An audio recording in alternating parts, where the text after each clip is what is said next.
रायगड जिल्ह्यात मागच्या 5 दिवसापासून संततधार पाऊस चालू आहे. त्यात मागच्या 3 दिवसामध्ये अतिवृष्टी होत आहे.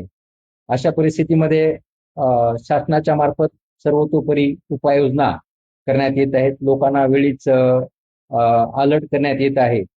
आता उद्या आणि परवाही पण 6 तारखेला आणि 7 तारखेला सुद्धा रायगड जिल्ह्यासाठी रेड अलर्ट देण्यात आलेला आहे.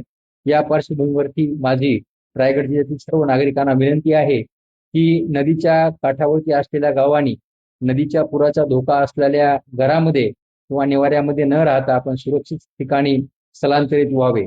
तसेच रायगड जिल्ह्यातील जे दरड प्रवण गाव आहेत त्या गावातील लोकांनी सुद्धा दरडीच्या खाली कुठेही रात्री मुक्कामाला न थांबता आपण सुरक्षित ठिकाणी शाळेमध्ये, समाज मंदिरात किंवा मित्राकडे किंवा आपल्या पाहुण्याकडे सुरक्षित ठिकाणी आपण स्थलांतरित व्हावे.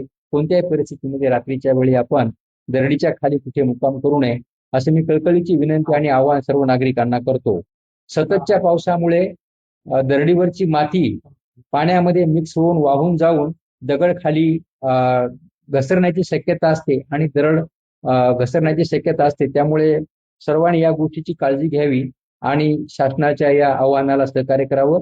दरडप्रवण गावामध्ये आणि पूरप्रवण गावामध्ये आम्ही आमचे अधिकारी नेमलेले आहेत, पालक अधिकारी, त्यांच्या संपूर्ण सूचनाचे पालन करावे. आज जिल्ह्यामध्ये विविध ठिकाणी पाण्याच्या पातळ्या खूप वाढल्या होत्या. जवळपास 3 नद्या ह्या आपल्या धोक्याच्या पातळीच्या वर गेलेल्या होत्या आणि सावित्री नदीने सुद्धा इशारा पातळी गाठलेली होती. तर आता 3:30 वाजता ओटी सुरू झाल्याच्या नंतर या नदींच्या पाण्याच्या पातळ्यामध्ये आता कमी होत आहेत आणि ती पातळी आता खाली खाली जात आहे.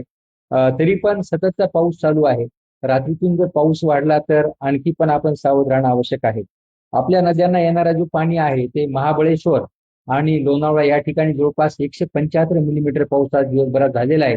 त्यामुळे नदीच्या काठच्या लोकांनी कुठल्याही पण बेसावध राहू नये, त्यांनी सावध राहावं अशी मी सर्वांना विनंती करतो. मी त्यांना आव्हान करतो आणि आपण स्वतःची, आपल्या कुटुंबाची काळजी घ्यावी आणि आपण सतर्क राहावं अशी मी सर्वांना विनंती करतो.